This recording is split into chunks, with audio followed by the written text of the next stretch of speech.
this is a Shinbox Rock. So first and foremost, you need to be able to access a Shinbox position, which looks like this. It's very similar to a 90-90, but we're just going to be pulling everything in a little bit more. You may need to play with the amount of flexion in your knees. So you might find it more comfortable to push your leg out so that your heel is resting on top of your other knee, and whereas others may find it more comfortable to pull everything in a little bit more tightly to a higher degree of knee flexion. So this is our Shinbox position. With the Shinbox Rock, you want to be able to sit upright like this with your torso, so that your torso is resting directly on top of your pelvis. So the first part of the movement is a hinge. So you're going to hinge forward, thinking about bringing your chest towards the ground while maintaining a straight, like a neutral spine. You can place your hands on top of the floor to be able to just ease into this movement. So you're going to be rocking and crawling yourself forward. As you're doing this, you're thinking of trying to roll onto your shin here.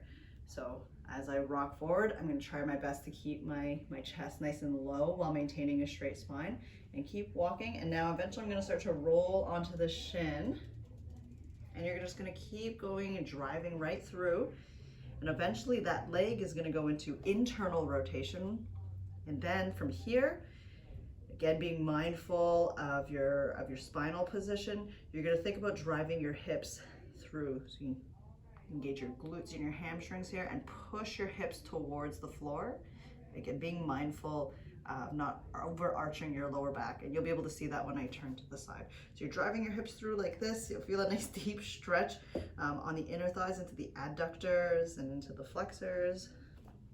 Then walk everything nice back, nice and slowly start to sit on the ground here. Good. Once you get there, you can go forward again. So again, keeping everything low, crawling forward, pushing the hips into the ground, and then coming back, keeping the hips low. And I'm really thinking about pulling my hips towards the back wall and to the ground as I stretch out my torso.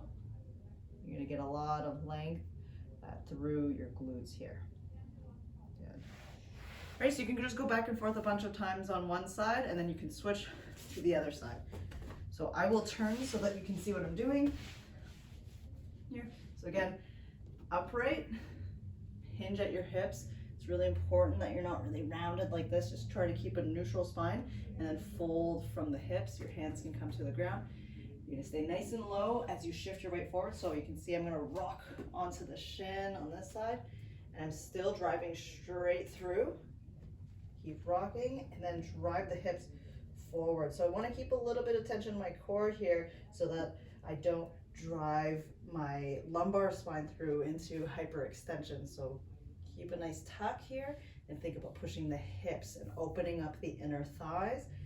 Once you're here, stay low, sink your hips back, stretch out, walk your hands, and then get your hips right to the ground, and then you can do it again. So again, you're just going back and forth between internal and external rotation of the legs on both sides. So that's the Shinbox Rock.